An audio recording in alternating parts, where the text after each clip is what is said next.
Well, can you believe it? 2020, drawing to a close, a wacky old year. That's an understatement of the year right there. The world went crazy. We had a baby. Jem had surgery. Yes. She doesn't even remember one of the games that I actually played in front of her. So we'll get to that later. But overall, thank goodness for video games. Yes. Can we just say that? Thank goodness for video games. Mm-hmm. A bit of a life raft in the storm that has been 2020. The Gaming Lovers Podcast with Brendo and Jem. G'day and welcome to episode 124 of the Gaming Lovers Podcast. I'm Jem. I'm Brendo. Do life rafts help in storms? Normally that's just with... I'm just assuming, like, if you were getting off a sinking ship and you're, in a life raft, like, Okay. that's just the analogy I had in my head. I'm just picturing a guy standing there in a life raft just while getting rained on. The water's up to, like, his toes. That's okay. Episode 124, as you said. It is time for the third annual Gaming Lovers Smoochie Awards, where we will be violating all COVID procedures and planting big sloppy kisses on some of our favourite video games of 2020. But our kisses are safe because here in Victoria, in Australia, apparently we've suppressed or, we've gotten rid of COVID. That's the assumption, with the exception of those that have come in from overseas. Brag. So our kisses should theoretically be quite safe. They should be grateful for our smoochies. Oh. Anyways. Yeah. We'll get to that. Weird. Bit weird. Before we get there, let's go through our gaming goals, what we've been playing over the holiday season. Yes. Well, let's start off with the holiday season. Shall we explain what we received in our stockings under the tree? Christmas Under the time tree. is here. Under the tree. Under the tree. Under the tree. So we got plenty of video game related goodies under the tree. Under the tree. In my case, in particular, an abundance of PlayStation 5 accessories, Xbox Series X accessories, lots of next-gen preparedness. I was so proud of myself. I was really worried because not only has there been a huge PlayStation 5 shortage, Oh, yes. but the accessories were even worse. They had even less of those. And so I felt like every day I was just seeing if they were finally back in stock at places. And finally, like about 2 weeks out, they were back, and I'm like, add to cart, buy. Like, didn't care. This is how they get you. Did not care how much it was. I was just like, just get it before it sells out again. So I was very happy to be able to put a smile on your dial, having those under the tree for you. Yes, thank you. We got a charging dock for PlayStation 5 controllers. We got a charging dock and rechargeable batteries for the Xbox Series X controller. Interesting fact, a lot of people think that the Xbox One is compatible with the new Xbox Series X and S controllers. It is not. Just because you can use the old controllers with said console does not mean the charger pack kit, whatever, is actually compatible. I found that out after doing some research online, and then I went in store and the guy was like, no. No. Like, that's not going to work. You're going to waste your money. So hopefully you haven't already made that error. Well, that's right. No one's been able to buy these consoles anyway, so they... Xbox has been a little easier for people to get their hands on than the PlayStation 5, to be fair. Yeah, weirdly enough, the actual controller housing, I guess, the shell of the controller does have a different sort of slot for the slidey panel bit Yes. on the back of the controller. I didn't think they would be that different, but they are. I'm glad that you did that research. I'm glad that you had your research corrected by a stranger who was actually right. Well, So it's his job to make sure you buy the right thing. So good job, man. I can't actually remember his name. But good job, man. at the EV Games in Cranbourne Park. Props to you, man. You saved Christmas.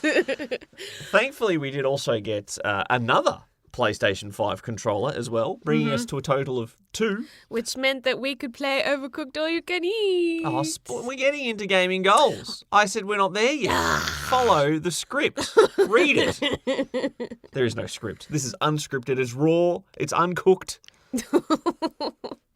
Gross. We also were blessed enough, well, we being me, because it had my name on the present tag, to receive the 3D Pulse audio headset Yes. for the PlayStation 5, and I gave that bad boy a little road test with some Demon Souls this week, and it was phenomenal. Better, and I wasn't sure if it would be better than our existing headphones, but it is better than our existing headphones. Well, it should Makes be. it a worthwhile purchase in my book. And my goodness, that's just the hardware side of things. Brendo was also blessed to receive a couple of games, including what is obviously going to be the undisputed game of the year in the Golden Smoochie Awards, Cyberpunk 2077. Shall we just hang our little cybernetic hats on this for a second and just discuss what on earth has been going on with Cyberpunk 2077? I feel like everyone's been fortnight? talking about how that hit the fan a bit. I feel so bad for all the developers and stuff because, you know, I feel like it's not really their fault. I think that there's a bit of corporate deception in the way that things were handled. You know, all the people that were given copies to review it were given it for PC, which had the best specs. And so on that, it looks fantastic. It runs great. What about a base PlayStation 4? Not so much.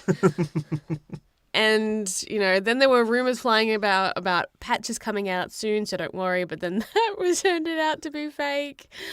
So there is finally now some fixes in the works, but it's such a shame to have such a wonderful launch and then to have to refund so many copies.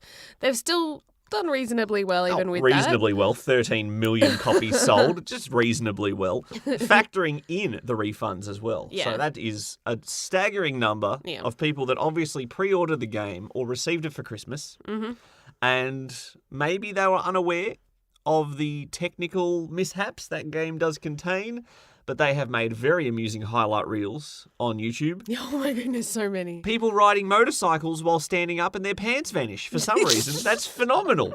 That is the future in 57 years from now. A lot of the NPCs startle quite easily as well and go into the T position, which is, you know, when you see like animators working on creating characters and tweaking stuff, that's the standard way that they... T-pose. T-pose, yeah. So it's kind of amusing to see that happen to several NPCs in a room, just seeing them all freak out and then go into the shape of a T. That's hilarious. So I think, look, if you can have a sense of humor about some of these glitches, it's still a good time. Yeah, my good buddy the Falcon, playing it on his PS4 Pro, says it is a phenomenal game, even including the bugs. He can handle the bugs. Now, not to jump too far ahead to gaming goals, but I played some Cyberpunk 2077. You told me off for mentioning Overcooked All You Can Eat, and now you're going into your gaming goals. Because this is going to take literally the same amount of time that I played Cyberpunk 2077. I started the game, I created a character, and then I was in the game. I went to the settings, I changed my Y-axis to invert because, yes, I'm a filthy inverted Y-axis gamer. And then I couldn't exit the options menu, and that was my experience with Cyberpunk 2077. They patched a version of the game that fixed some issues and traps people in the options menu. So, 2 thumbs up, job well done. I also received in my Christmas haul Yakuza Like a Dragon, which, like a dragon, based purely off its box art, is more wacky than even I factored in. There is a goat in a suit. Yes. There is a cute-eyed little cat. There is a crazy lobster. This is a game about real life. Japan is just a magical, magical place. Do you want to do the Mario Kart thing in real Japan? Well, you can't because we can't go there. But you can do it in Yakuza and you can have a bazooka on your shoulder while you do it. Crazy. Japan will let us in. No. Australia's just not letting us out. Nope. Oh, really? That's From changed? today, Really? no access. Why? Because of a strain of COVID. Because Why of do you think? Sydney? Darn you northern beaches. No, they're not letting any international entries. Oh, okay. Sorry, northern beaches. I jumped the gun there. Too much COVID talk on this podcast. I don't like it. Apologies. No, It's me making either. me itchy. Anyways, what did I get gaming related for Christmas? Oh, that's right. I got a board game based off of Fallout Shelter. You like the Fallout Shelter? Mm-hmm. It's been one of my favorite kind of mobile games, which is technically now on consoles as well as a freebie. A good way to earn some free achievements or trophies, by the way, if you're just looking to bump your numbers up. You gotta bump those numbers up, rookie. if you're just in one of those kind of moods. But yeah, we haven't cracked it open yet, but I do like the tin. It's very fun. Looks like an old school lunchbox. It does. So we'll have to play that later. So that was very nice. Mm-hmm. Merry Christmas to you, my gaming lover. Hey, maybe I'll count getting the Overcooked all-you-can-eat as a Christmas present for me because I wanted to download that. Well, And it was on sale with the Boxing Day sales. And technically, whose PlayStation credit did we use? Yours. So it is my gift to you. But you had to buy it because it was only a discount for PlayStation Plus members. I don't had have to buy that. it. Exactly. So I had to buy it for you, which means it's my gift to you There you go. through Lady Nat, who got me the credit. But then I handballed it to buy something that you wanted. Yes. This is getting very You confusing. still have some credit left over. Let's wrap this up and talk about our actual gaming goals What with a we've very played. festive edition. Gaming goals, time for gaming goals. We got presents in our stocking and did not get coal. Hey! Fun. So, in our final edition of Gaming Goals for 2020, what have the gaming lovers been playing? Did we achieve the goals that we set out last fortnight? No.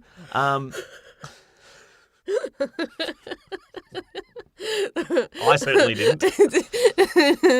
Oh. Oh my goodness, it's becoming all too real. Just like we have such wonderful hopes of all the games we can play or the time spent, and it just vanishes. Well, let's start off with the lead that we buried earlier. Overcooked, all you can eat, PlayStation 5. Yes. I do not like how the buzzer is right in your face.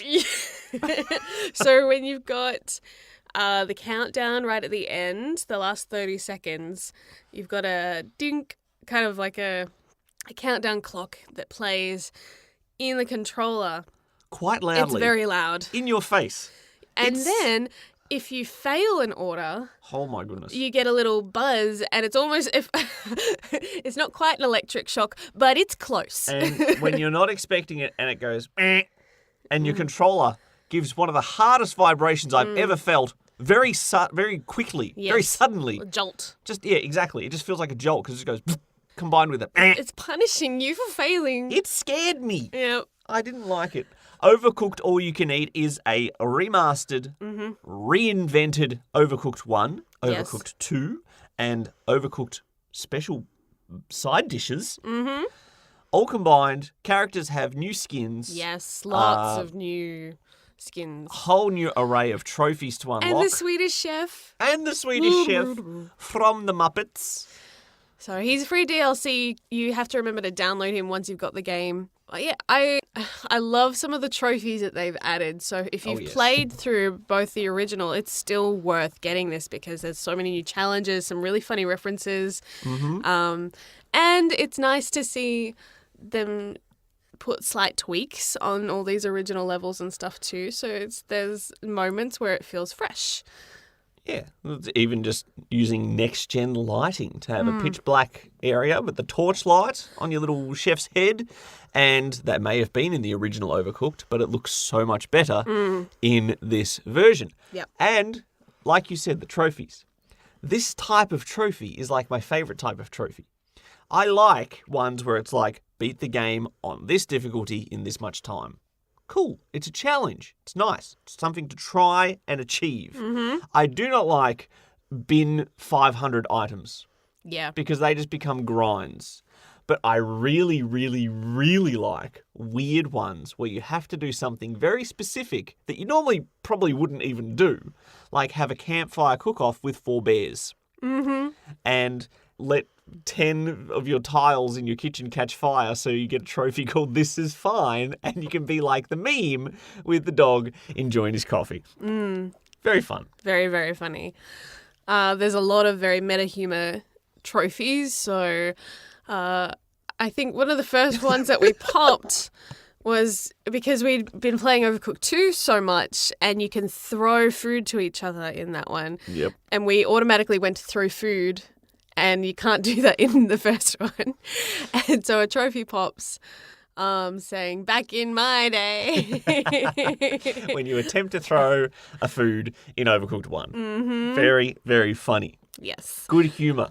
We enjoyed that. We've kind of gotten through the first couple of worlds, and we'll probably be playing that on and off again as Player 3 allows us to. Mm-hmm. It was good. Yes. There was only one argument yesterday playing that, where apparently it was my fault that we didn't separate diagonally. It takes 2 come on. people to organise where you are, and yet it was my fault that I didn't go diagonally to her. You had the ability to go diagonally as well. That's all I'm saying. That's all I'm saying, but I will keep saying it. How many families do you reckon broke up through 2020 because of Overcooked? I reckon at least 10 worldwide. I think honestly, Overcooked is not the reason that people split in 2020. They had much bigger issues. Too much COVID talk. Another game that I have played in the last fortnight, been continuing on Greedfall. The second coming of Greedfall. Yes. Getting achievies this time, not trophies. Bless you, Xbox Game Pass. Yes. Enjoying that and trying to blitz through it as quickly as possible this time around. I'm not feeling guilty about looking things up that I've forgotten as far as just trying to find the fastest path through a mission and being like, okay, how do I need to do this again, trying to streamline it. Mm-hmm. And then Persona 5 Royal for a little bit. For a little bit. But then Little the bit. PlayStation 4 kept getting moved around the house. Yeah, that was my fault. Myself and my good brother, Mr. Steve, were doing some share play Resident Evil 2 remake just because we are in a Resident Evil 2 mindset, playing the Resident Evil 2 board game together. It's very Resident Evil 2 in our brains. Itchy tasty. Now, I still find it absolutely astonishing that we have brand new next-gen consoles, and pretty much the first thing we keep showing people on it is bloody Tetris. Tetris Effect connected. We were having a good old time with a cooperative mode that apparently the first level is a pushover enemy. Apparently. We tried it with 3 humans against the one pushover AI, and we got whooped. So what does that say the about... last round of it for sure got whooped. This just goes to show that AIs are going to take over because humans are stupid and AIs are smart. We may have slightly cheated when it was just you and me playing because you have to have 3 players. Yes. So they add an AI for that third player and you can choose how good they are. So I bumped them up to master. And according to the statistics, that master AI carried at least 80% of our progress. Thank you, AI master. Not the first... Oh, wait, it's taken over already. Not the first round, but once it started to get hard, yes, it definitely was carrying us. Because if you get knocked out, if you fill up your board, to revive, you can revive easier if your fellow players are clearing lots of lines. It helps boost and makes it easier for you to get back in the game. Yep. But if they suck, Ooh. then you're screwed, basically. Tell us how you really feel. I'm just saying that's what happened. So if you've got an AI, like if you were still really bad at Tetris, but the AI was good, you could feasibly keep getting back in the game and reviving because they'll carry you through. Yeah. So it was a little bit of a loophole. Hey, we still won a couple levels. Yeah. We made progress. Mm-hmm. If the AI is going to cheat, then we should cheat back, right? It has always been fun, though, seeing people's reaction to the visuals as well as the soundtrack. It's been a lot of fun. Another one that we always show off when we've got people that haven't experienced the PlayStation 5 yet is always Astro's Playroom, of course, showcasing the controller and all that fun. I played a little bit more of that, been slowly chipping away, getting more levels done, trying to get all the collectibles because I want those gashapons. You love the amount of coins that Yeah. you can spend in that game. It's And addictive. you had a good old time in the Cooling Springs level. Seeing Kratos and Atreus was very fun. And just, honestly, it's the kind of thing I'm like, I wish I had this swimming pool in real life. I would have fun just swimming around here all day. How did you like the spring bot suit? I don't know. Like, I know that each level kind of has that gimmick thing. You've got the monkey one in another one and stuff. And it certainly does the job as far as demonstrating how the controller works. But I'm still not overly fond of that type of gaming, of it being motion controlled, because it's still not quite precise, I feel. Like, it's fun, and I think it's a good gimmick maybe more for kids that naturally do that anyway when they're playing. But I don't know. Maybe I'm old school and prefer the D-pad or the stick. It's a valid point, but it could also be user error. All right, moving on to my primary gaming goals. I set out the challenge to beat Spider-Man Miles Morales this fortnight. Didn't even touch it. I was going to say, I didn't think I saw that come up at all. No. Last episode, I mentioned that on a whim, I decided to boot up Yakuza 6, and I played a fair bit of that. Yes, you have. This has had some very weird sub-stories. This is getting deep enough into the series where they've realised that's where the money is. And as a result of how weird some of these sub-stories are, they made an April Fool's joke video featuring turn-based combat, which people reacted to so positively, they made Yakuza Like a Dragon into turn-based combat and made it even weirder. Yes. So I have had people who claim to be able to time leap their consciousness back in time. Steins Gate. Yes. And you think, oh, this is just Shinobio. This is just made up in their head. They're just being silly. Until she actually predicts what's going to happen to somebody, and you're like, oh, maybe this is actually just part of the Yakuza experience, is that people can time leap now. We've had some very amusing side quests, including some old faces coming back from previous entries wanting to challenge you to a fight, which you can beat in one kick. Jem found that very amusing when that battle ended very quickly, when a guy who has far too nicer manners to be a thug tries to challenge you to a fight, and it's over in an instant. I have enjoyed the small town in, where is it, Yokohama? No, Hiroshima? Somewhere. One of those little Hiroshima townships, little outskirt town of a major city. Very different aesthetic to where you're normally playing in these Yakuza games, which is the big flashy neon lights districts of Osaka and Shinjuku. It has been very fun to continue the journeys of Kazuma Kiryu, one of my all-time favourite video game characters. And yes, of course, there's been some karaoke as well. I think what has been fun for me is watching you deal with Haruto, the little baby that you have to take care of, because he is kind of close to player 3's age. Yes. So it's hilarious. He even does the tap on surfaces that our son does, like when he's like at a table or something, just starts tapping it with his palm.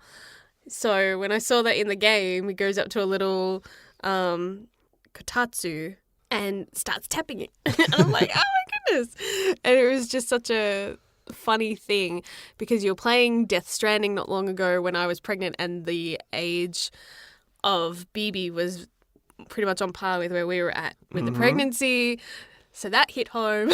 And then now you're playing this and it's like the same age as Alistair. I was like, ah! Now, what's amusing is although Kazuma Kiryu has raised kids in an orphanage for a few years, he's not dealt with babies. And so this is uncharted territory for him. It's uncharted territory for us this year, raising our first child. And I think there's a point in this game that would turn off certain players because you're trying to just do a simple task of finding your baby some milk, some formula, something to feed him with because Kiryu's an idiot and is not prepared for this. And as you're trying to navigate the city, the baby starts crying and you have to stop what you're doing and calm the baby down. You don't know what of the 3 options they give you is going to calm the baby down. Sometimes none of them calm the baby down. You try them all and nothing works. That is a very accurate reflection of what it is like to have a crying baby. It is so accurate, in fact, that after doing this no less than 3 times in like 3 minutes, I then passed the controller to my wife and said, here, you try and calm him down. Which, again, very reflective of having a real baby. And I may have calmed the baby down a little faster than you. So it's also like real life. It's true. But yes, after the third, 4th time this happened, you hear baby start crying again through the speaker in the controller, and I just roll my eyes and go, oh, are you kidding me, kid? So, spot on realism. Top work by the development studio behind Yakuza for getting that 100% right. And again, it's probably scared some players off and gone, what is this? This is parenthood. That's what it is. But there's so many sweet moments too. Yes. It's kind of amusing, though, if you get stopped by thugs that want to fight you and you're holding him and you just kind of hand him to a random stranger and be like, hold my son while I kick some butt. Again, very real. Absolutely my experience walking to the shops with the boy. 100%. The other game that I'd focused on in this fortnight and I said I was going to beat 2 bosses in is Demon Souls. And I have beaten far more than 2 bosses. I think I've legitimately, at my last count, beaten 8, which is that is exceeding one's gaming goals. Well done. I am at the point, I'm in striking distance of the final boss of the game. And I am going for that platinum trophy, so I'm doing a lot of pre-New Game Plus mop-ups of trophies and getting as many as I can before I move on. And once I do, I think it will not put up too much of a fight because I know where I'm going, I know what I'm doing, and I think this has been the easiest Souls game that I have played. People have said that. I've played Dark Souls 1 and 2, I've played Bloodborne, I've played Sekiro, and this is a remake of what preceded all of those. So some of the bosses are very easy to cheese. Several of the bosses I took down at a range using a bow and arrow and they never got anywhere near me. Some bosses I have chumped using other techniques. I required co-op assistance on 2 of them, and I'm not ashamed to say that because that's supposedly how you're supposed to play Dark Souls and Demon Souls and Bloodborne and all these other games that I don't like to play socially because I'm a hard-headed idiot who just wants to do things himself. But I've also been using a guide start to finish on this one because I didn't want it to take up all of my time and all of my sanity. So that may have factored in. So I don't know how accurate I can judge how easy this is by comparison because it's the first one I've played with a full guide. I still think it's the easiest. I have not faced too many trials that I cannot beat, and the graphics, phenomenal. The sound, especially with our new headphones, phenomenal.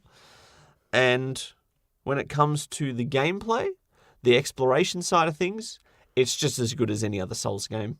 I just think the bosses are a little easy. Shall we ramp up the difficulty for you then? No, because I'm enjoying being powerful. It's a rare feeling in these games. Yes. But I am looking forward to beating that, possibly before the year ends and before my holidays end. Really, that's my goal. But we'll talk about that at the tail end. And I think that's gaming goals. It's been a lovely, well spread out fortnight of games, as you've obviously heard. Lots of games played. Yes. But now time for some Smoochie Awards. The Smoochie Awards coming up after this. You're listening to the Gaming Lovers Podcast. Want to join the conversation? Visit thegaminglovers.com. Record your comment or question by clicking on the button on the right-hand side. And you could be featured in the next podcast. Mwah. I just sounded like I was eating a burger. Bunger, bunger, Bunger, bunger, bunger. 2020 in the books. Close it up. Please. Put a lock on it. We never want to go back there again. But It's like Jumanji. let's just quickly reflect. What did 2020 in video gaming mean to you, Jem? In gaming, solace, I think escapism at its finest for 2020. It was really that, I guess, a zone of sanity that so many people needed to escape to just through this year. All of us, like pretty much everywhere in the world, I feel like there's not a community that hasn't been touched by this. So gaming in particular has been one of many outlets to either let out pent-up frustration or just to chill. So that would be how I would wrap it up. Well, for me, I got a different job position, which Yes. meant I had far less time to play portable games. As a result, I played less games in the past year than I think I have in a long time. Well, not just your new job. You have a new title as far as just general life. You're a daddy. Once we hit the midpoint of the year, everything came to a screeching halt with video games. The podcast became fortnightly instead of weekly. As a result, it's been a very busy 6 months. Yes. Despite everything happening in the world, we've had some very busy times. We have, I think, we're very blessed to both still be working.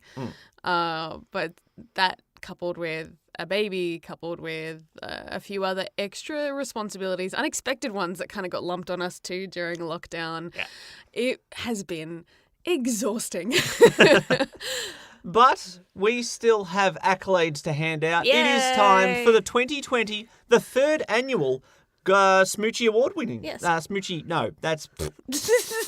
Third annual Smoochie Awards here at the Gaming Lovers Podcast. These games will be given accolades based on the fact that we played them in 2020. It does not mean that they were released exclusively in 2020. Yes. And also feel free to play along. You know, if you've got a pen and paper, you can write down the categories and write down the games that you would choose to give your smoochies to and let us know either at thegaminglovers.com or on Twitter or Facebook or whatever what you think should have gotten the Golden Smoochie as well. But we will get to that. First up. Very nice. We are using the same categories from last year's Smoochie Yes. Awards. All the same categories, so we can see how our tastes in games change year to year Yes. as we go on this journey. And we're going to begin with the Smoochie Award for the party game of 2020. Which party game captured our attention and our affection this year? And I think we have a mutual smoochie. We do. We are the gaming lovers after all. We should be sharing quite a few mutual smoochies. Quick cognitive test. Do you remember which one won last year's Smoochie? It was probably in the same series. No, it was a runner-up. Oh, Mm. well then no. I have no memory of 2019. It seems like an eternity No, I ago. feel like I'm just going to make you go back and find the old episode so you have to go listen to it. Okay. Well, the winner for 2020's Smoochie Award from myself, Brendo, is the Jackbox Party Pack 7. Me too. Well, there we go. The double Smoochie. I Well was done. thinking it was almost unbeatable because we could play it during lockdown. Yes. I think that has come into play with a few of my decisions as far as how they have been utilized during this unique year. So games that have been accessible, especially to friends and family, games that have been particularly helpful for my mental health, those have made a bigger impact this year on my list compared to others. Yep.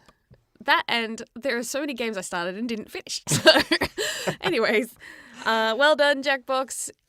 always top notch. Yes, it doesn't matter if we're doing verbal presentations on a topic that we had no idea where it was going, That was fun. or if we're trying to do the guessing game that is Blather Round, the Champed Up, Oh, love artistic Champed Up. skills. This is a fantastic party pack. And like we said, we could play it online. We casted it through our computer into a Zoom call, had our friends, Yep. had our family, had a good time, even in lockdown. If you are in lockdown and you want a good time with friends and family, Jackbox Party Pack 7. It's available on lots of things. Yes. So give it a try. You will have a good time, even if you are apart. Next up, mobile game of 2020. The Smoochie goes to... Which one did you choose, Brendo? Did you even play any mobile games this year? Okay, last year I was going through a rebellious phase. I experimented with some things I probably shouldn't have, including mobile gaming. I had to think long and hard on this one, and for a while I thought I would have to just give it by default to the Xbox streaming app because it's technically game related, and I was fortunate enough to trial that in Australia. Oh, no. But then I remembered back in February and March I was playing Stardew Valley Oh, on my phone. there you go. Because we love Stardew Valley, it is getting my Smoochie Award for the best mobile game that I played in 2020. It has had some updates recently, so... It has. Now, I downloaded Among Us, didn't really play it. I downloaded Genshin Impact, didn't really play it. Because of my new job position, mobile gaming has been thrown out the window. So Stardew Valley gets the nod. We've had so many friends want to play Among Us with us, and we've just never gotten around to it. So that's not on my list either. My award goes to Pokemon Cafe Mix because cutesy and Pokemon, hello. Very simple puzzle game, very cute artwork, and it was just fluffy fun. So I enjoyed that. I didn't play mobile games as much as I usually do this year. I didn't play games in general as much as I usually do, though, so that seems fair. All right, up next. Co-op game of 2020, and the Smoochie goes to... This topic usually splits very differently. We are great video game friends, myself and my wife. We play a lot of games together, but I see other people online as well. And when it comes to cooperative adventures, nobody, unfortunately for my wife, nobody gets more co-op time with me than my good buddy the Falcon. We play through entire campaigns together, not just little quick Overcooked style games with a bit of fun is had. We go through entire sagas. We go through the whole emotional roller coasters. And we also delve into the time machine and visit 2012 this year. The 2020 Smoochie Award for Co-op Game of the Year is for a game that came out 8 years ago, Resident Evil 5, a game I'd beaten with an AI partner and didn't like it. A game I played with a real human, and it was an absolute blast, start to finish. Phenomenal, fun. Resident Evil 5 on the PS4, the remastered version, gets my Smoochie Award for Co-op Game of the Year Nice. of 8 years ago. I'm quite happy for the good buddy the Falcon to be your co-op partner on those types of games, always and forever. For me, my Smoochie for co-op game of the year was a tough call because, as you know, I've been really into Tetris and replaying that of late. Which does have a co-op mode. It does, and that's fun, but I think the one that really sticks out to me this year is one that kind of has similar vibes to Overcooked, Moving Out. Yes. And I remember just absolutely laughing so much I nearly fell off my chair with just driving around the little town that you go from house to house and the chaos that you can cause with traffic. I found hysterical. And little things like that, you know what? If it can make me that happy, it gets my thumbs up and my mwah, smoochie. Strangely, the frustrations that we feel as a collective group playing Overcooked on occasion, where tempers boil over, if things are frustrating and moving out, I find them to be more amusing than angry causing. If you think, oh, this is a simple task with this L-shaped couch out of this narrow doorway, piece of cake, and someone gets stuck. So you back up and you try it again, someone gets stuck in the exact same way. You back up again, you try it, the other person gets stuck. You back up again, you try it, the first person gets stuck in the same spot they were stuck before. Yep. And it just makes you laugh There's no frustration. It's more just comedy and silliness. And I think Moving Out is a cracking good choice. Now, I almost gave this award to a video game that you witnessed, myself, Fatty Bin, Jammin, Joj, the whole roster of teenage friends that hang out with us. We played a game on the Switch called The Stretches. I have no memory of this. And this is when you were recovering from your surgery. Exactly. This is when you were probably a little, how do we put it politely? Drugged up on pain pills. And on strong painkillers. when we were discussing options for Co-op Game of the Year, you looked at me as if I just made up this game. I legit had not seen you play it. Like, I have no recorded memories to pull from. I'm just looking at this and I'm like, it looked like a brand new thing that I had not even heard of at that point. I'm like, I've not watched you play this. I showed you a trailer. No memories. Nah. My goodness me. The Stretches was good fun, though. Very good fun. Well, we'll have to play it sometime. Maybe it can be on my list for 2021. All right. Indie game for 2020. There are some cracking contenders this year for indie game. Every year. Every year it just gets more and more indie-centric, this Yes. gaming industry, and that is a good thing. A lot of people are giving Hades Game of the Year. Yeah. I haven't played Hades, so it's not going to get my Smoochie Award. There's so many that were in those like lists for the Game Awards. I'm like, so many I have not played. It and I don't know if I will. It was a year where a lot of AAA titles were very, very good. But there were also a lot of indie games that definitely got noticed. And my Smoochie Award onto the little beans of Fall Guys, a game that I really enjoyed despite the fact I've never won. And that is evidence that I really enjoyed it. And they're not little beans, they're giant men that look like beans. No, I refuse to admit that that's canon. Except that it is canon. The creators have said as such, and it makes it all the funnier. And I am the same. Fall Guys gets my Smoochie as well for Indie Game of the Year. Very so much good. fun.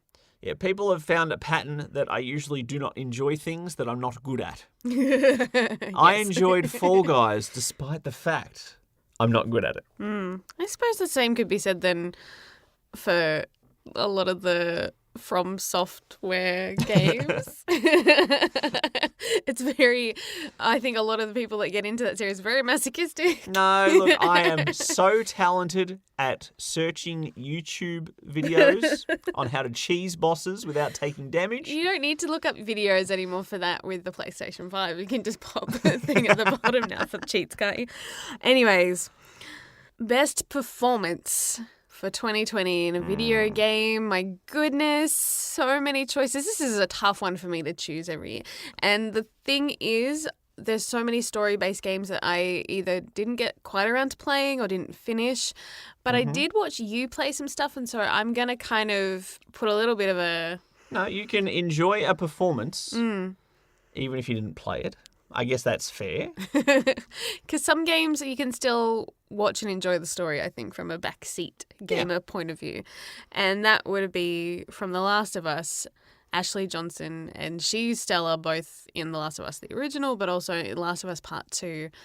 Gut-wrenching, emotional, hard to watch, but so damn good. You know, very gritty. Very. So... I was like between her and Laura Bailey, like both of them put in such stellar performances that like either one like deserves all the accolades in the world. But for me, Ashley Johnson, I think. Very cool. Well, for me, there is no contention here. The single greatest performance in video gaming in 2020 goes to the GPU singing the song in Astro's Playroom. But that's not quite what the actual performance category is for. We're talking about voice and motion capture. And for me, this was incredibly difficult. I narrowed it down to a video game and had an awful time trying to decide which person in the video game gets the award. That video game I really, really enjoyed, called Death Stranding. I played a lot of it in the first third of this year. Yeah. And there were a lot of great performances. Yes. And it frustrates me because a lot of them are just normal actors. And I like to give the credit where the credit's due for our amazing voice actors that we adore. So many voice actors, though, will argue they are just actors, I but agree. they specialize performing behind a microphone, not necessarily in front of cameras all the time. Yep. So, Now, I thought it was quite ridiculous during the Game Awards 2019 that Mads Mikkelsen won the award for Best Performance. I was yet to play Death Stranding at the time, and I said, mark my words, we will see if this is the case, if he deserves this award, or if he's just buddies with Jeff Keighley and he's wormed his way in. That scumbag Jeff Keighley. I don't know if a buddy thing would have counted, or just the fact that he has such name recognition that they would have gone, look, if we give him the award, people will start noticing this awards show and that more because of clout. Yep. Yeah. That would be my cynical point of view coming through as to why. Well, who's the fool now? Because I'm giving my Smoochie for Best Performance to Mads Mikkelsen in Death Stranding. He's a fabulous actor. I thought he was going to be a very much just he's a bad guy. He's going to give evil monologues. He is going to be a grizzled soldier. There's so much more to that character. There's so many layers to that character. And they're all very well performed. So that gets my nod for Performance of 2020. Nice. Nice work, Mads. We'll be back with Best Story in a Video Game for 2020, the Smoochie, after this. Share the love. Follow us on Twitter at Brendo Jem. That's BRENDOJEM. Now, one of the main reasons that I personally love the video game industry is the amount of great stories that can only be told through the video game interactive media. And so, when it comes to the Best Story Smoochie Award for 2020, it's a tricky one for me to nail down sometimes. There have been emotional roller coasters, there have been pure joyous, just fun, silly antics, and yet they still tell a good story in some games. But for me personally, and this is going to be a game that almost nobody has played in 2020, but my Smoochie Award for Best Story goes to The Somnium Files by one of my favourite video game directors. I'm embarrassed I don't know his name, but he is the director and the writer, the creator of the Zero Escape series. He made a new game that I played in January this year called The Somnium Files. It has everything I love in that type of game. Mystery, detective work, dream sequences, a bit of character development, branching storylines, locked branching storylines that you then have to unlock by doing other stuff to find out more of the story. You get a big cliffhanger and then to be continued. And you're like, oh, you jerks. I loved every moment of that game. I kind of wish that you had played it this year as well, because I have nobody to talk to about this game. Literally nobody. Aww. And I'm not going to give any big story beats on this podcast because that's not how I roll. But undisputed, I played Death Stranding, which had a phenomenal story. I played Final Fantasy VII Remake, which had a phenomenal retelling of an old story. I played a lot of great games. Ghost of Tsushima had a great narrative spin on honor versus dishonorable actions. Great stuff, but nothing beats Spike Chunsoft's The Somnium Files. Let me lay a big, wet smoochie on you. My Smoochie for Best Story comes with a little bit of an asterisk for a couple of reasons. One, I haven't fully finished it. And two, I haven't been able to play story-heavy games. And technically I have experienced the canon storyline fully before, so I feel like I do know that it's a good story. Anyways. This is a lot of stipulations.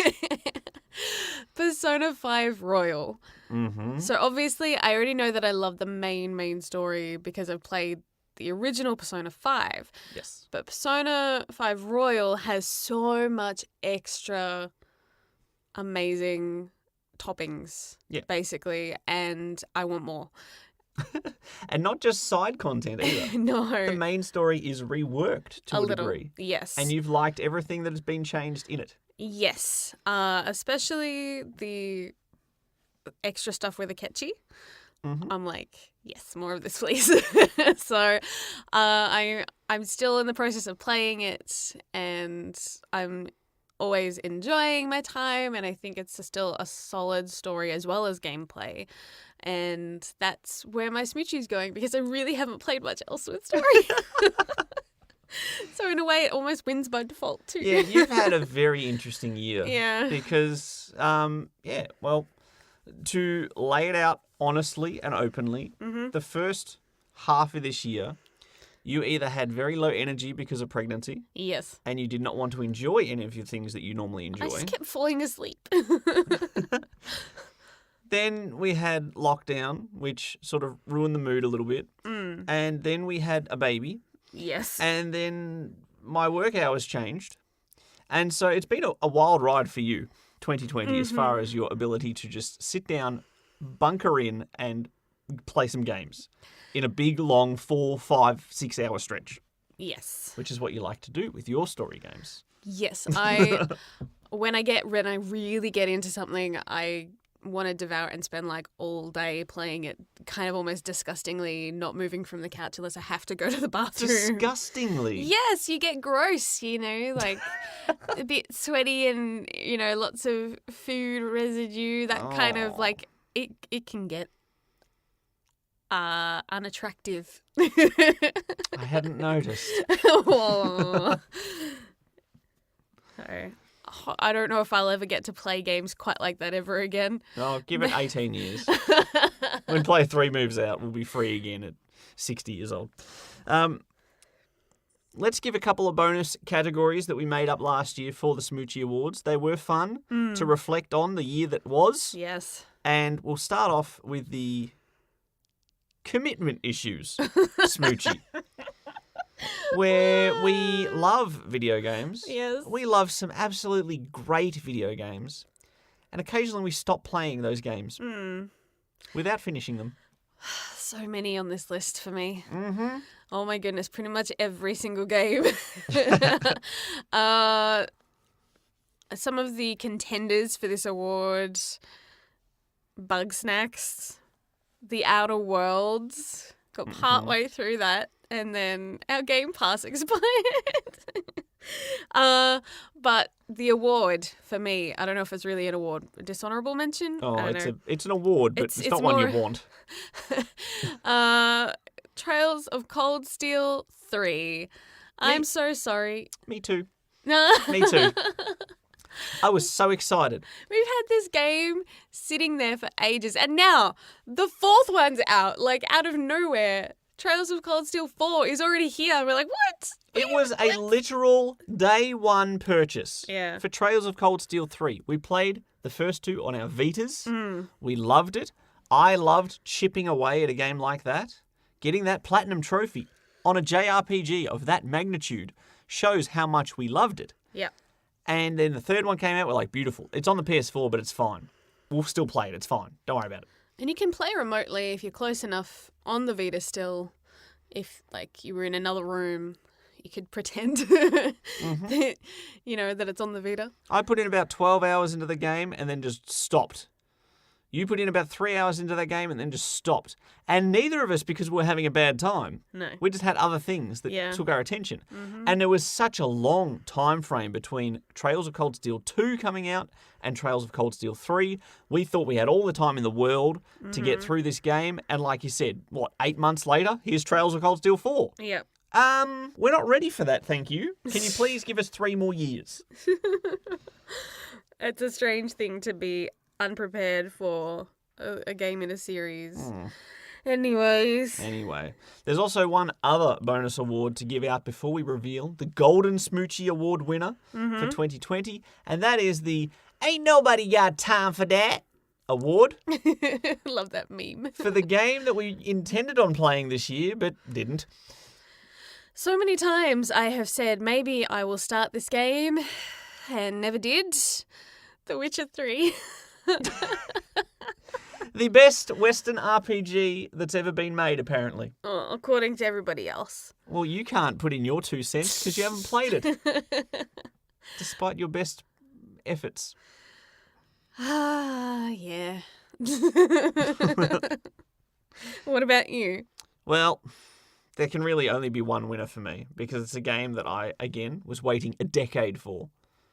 I got it relatively close to launch, and I haven't played it in the 2 years since it's been out. And that is Kingdom Hearts 3. Yeah. Kingdom Hearts was something I was so looking forward to finishing off the entire saga and putting that thing to bed. And now they've got a new spin-off game, music, rhythm game, that apparently has story. Kingdom Hearts 3, I promise you, I pledge my honour on this statement, I will beat Kingdom Hearts 3 in 2021. Oh. Or I will eat my hat. Which hat? The smallest, most tastiest hat I can find. It'll be made of cheese. Right. I don't know how many times... what is it with the games that end in 3? Trails of Cold Steel 3, The Witcher 3, Kingdom Hearts 3? Is it a cursed number? No, because I played Resident Evil 3 and I loved it. So It's not that you don't love it, it's just that we clearly don't have time for it. Resident Evil 3 is like a 7-hour game. That's probably why. All the other ones we've mentioned are like 60-hour, 80-hour, 100-hour behemoths. At least. My goodness. All right, are you ready, darling? Put on your gold-covered lipstick because it is time to award our favourite video games of 2020. Yep. What is getting the Golden Smoochie from the Gaming Lovers podcast this year? This is a tough choice. Yes, it is. But I guess that's kind of the point. So many wonderful games in 2020, and I'm just grateful, I think, for all of them and for all the wonderful, amazing people who made them and who have helped make this year a little brighter and better. So thank you, everybody. But for me personally, the game that was my haven, my bliss, my chill zone for 2020, and my Golden Smoochie award winner, Animal Crossing New Horizons.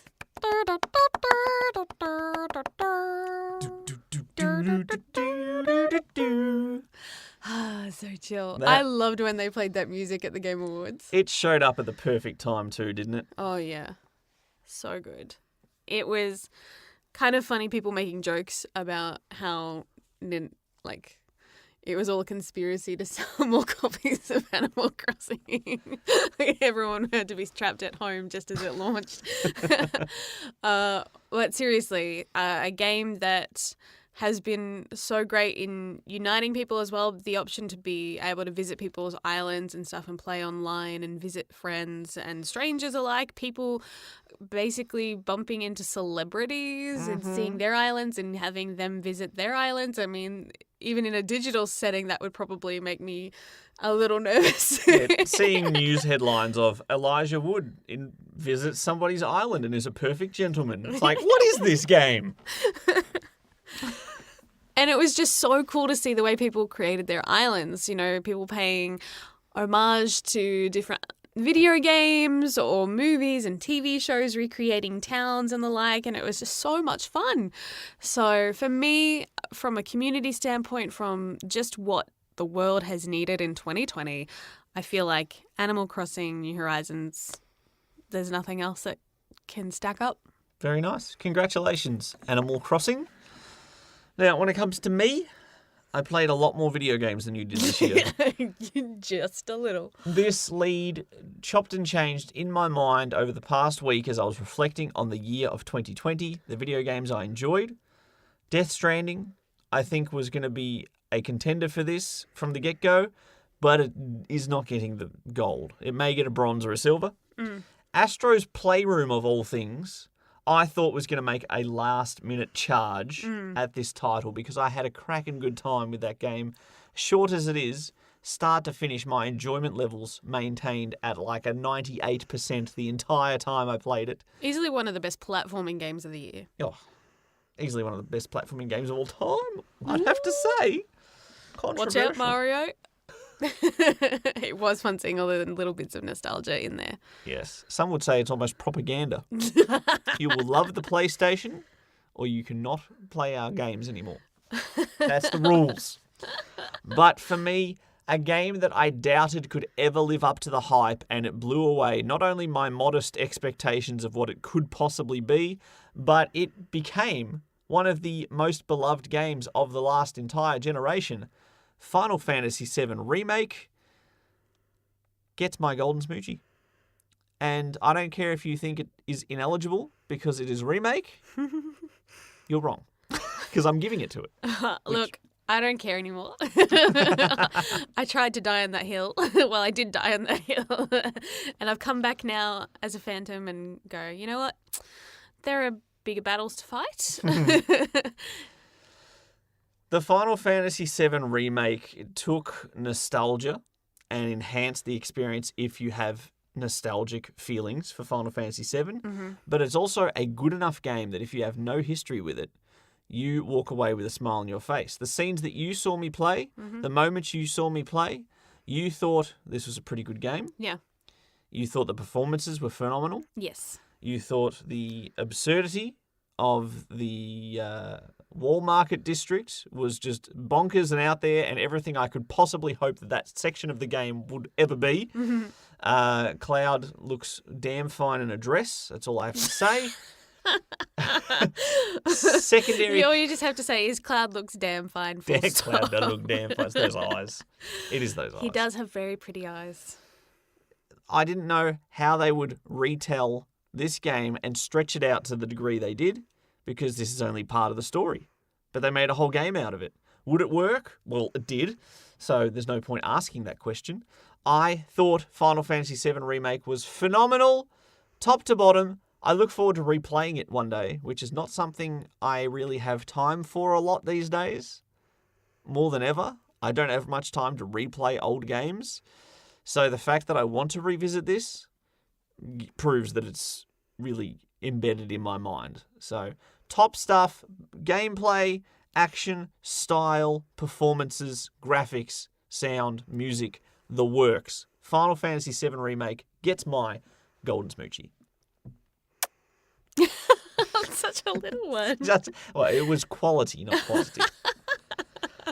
So there we go. The Smoochie Awards for 2020. We would love to hear what gets your nod for Game of the Year. Absolutely. Any of the other categories we said. What did you forget to play? We want to make ourselves feel better that we're not the only ones. Yes. What did you start and abandon? Poor games. Poor games. But it just proves we're great parents. Yes. Let's go with that. We'll be back after this, looking forward to our gaming goals for the future. Not just the next fortnight, but the next year. Whoop, whoop. Share the love. Like us on Facebook at facebook.com/The Gaming Lovers. I think like 99% of the world is just so happy that this year is ending. So let's look forward and with positivity and optimism, hope that 2021 can be a better year for everybody. Here's hoping. And especially for gaming. Lots of fun games to play, lots of things to look forward to, lots of new games we want to play that I need to find time to play. Yeah, what? Let's get straight to the business. What are your gaming New Year resolutions for 2021? They can be big, they can be small. Hire a babysitter so I can just play games all I want. Doesn't sound like a bad idea. No. Look, life has changed and... Well, Persona 5 told us that would happen. Yes, it did. In a cracking good song. It is what it is. We will not be able to play as much games as we would like as we used to, but that's okay. We just got to get creative with how we spend our time and prioritize, I think. So maybe less of fluff games that maybe waste our time and just spend time focusing on the ones that we really want to play and chipping away at them more and more. Yeah, I think is a good attitude to have going forward. So yeah, I'm going to... I made the resolution last year to say that in 2020 I would play less games, meaning that I would not spread myself so thin, focus on less titles number-wise, And little did I know that I would lose my entire portable gaming life because of my different job. And I knew the baby was on the way. So that was factored in. But it was like one of those Rumpelstiltskin cursed deals that was made. Sure, you'll play less games. I'll make sure of it. Not in the way that you want. No. Now, my issue is there's so many large games. There's too many 60, 80, 100-hour games. Yep. I like when a game is like 20 hours max and I can get in and get out within a month. No problems. Do I want to focus on a few big games or lots of little games? It really depends on the title, though. And there are games that are coming out, and I'm not sure exactly when, if it's the next year or the next couple of years, but there are some ones that have been teased that we are very excited for. And I think regardless of length, we're going to be playing them. Don't tell me what they are. I'll want them immediately. My resolution for next year is to play and focus on actually beating at least 2 of the very, very, very large games that we own. I'm talking like The Witcher 3 length, Trails of Cold Steel 3, even a Kingdom Hearts, which I'm sure is not as long as those 2, but I want to just actually commit to a big game and beat it. You could play it, but not have to finish every little thing. Yeah, like exactly. when you do Trails of Cold Steel, you love to get everything in platinum. But maybe this time around, just play the story and then move on. Maybe there will be less platinuming. Yes. I said it right, but it didn't sound less right. trophy hunting. That makes a little more sense. I think that'll have to be on the cards. And maybe some easier difficulties as well, because I like to play on normal as the baseline.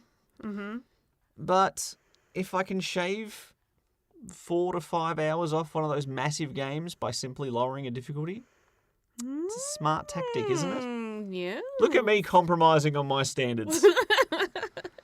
2021. I wonder how long it'll last. Yeah, who knows? I'm on story difficulty in 2023. Just watch.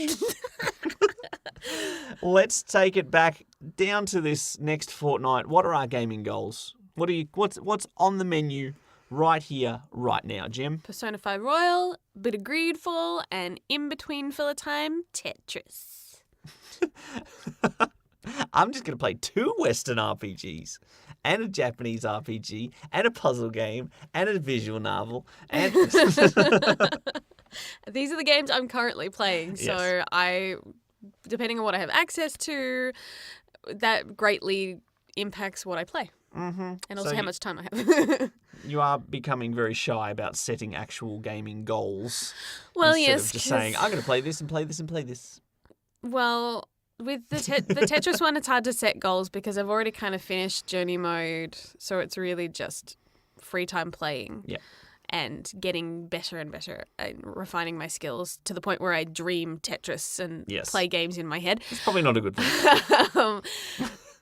Greedfall, I guess I will try to recruit a new party member. Perfect. And in Persona 5 Royal, I don't know. I'm trying to think of the next checkpoint that I'm close to, but I'm kind of in that weird middle spot. Well, I'm just going to set you a goal to actually play it because you've wanted to for weeks and you haven't. So I will do everything I can to clear your schedule for this remainder of this week when I'm still at home on leave so you can play some Persona 5 Royal. Hello, grandparents. Here's your grandson. The gaming lovers have gaming business to take care of this week, so please look after our baby. Please and thank you. For me, I'm going to beat Spider-Man. No, I'm not going to commit to that again. I've made that mistake last episode. I'm going to beat Demon's Souls because I'm very close to that. And I may even not go for the platinum. Wow. Just to prove that I really do want it. I just intend on beating Demon's Souls this fortnight. And what else might I play? A bit of Yakuza 6. One of the shorter Yakuza games. So I'm going to set a task of beating another 3 chapters. Nice. Bit of a story chunk, but I reckon I can do it. Just don't get distracted by karaoke and you'll be fine. It's difficult. I like it. And apart from that, I'm sure there will also be some Overcooked All We Can Eat. Yay! And I think we should at least set the task of trying to beat the Overcooked 1 content, including its DLC. I think that's possible. I think it's very possible. Well, there you go. 2020, bye-bye. See you later. Don't come back. A bayanara. Thanks for joining us. I hope you have a wonderful New Year's, safe holidays, wherever you may be. Until next time. Chowski. Bye, Nara. Thanks for listening to the Gaming Lovers podcast. For more episodes or to watch some live stream gaming, visit thegaminglovers.com.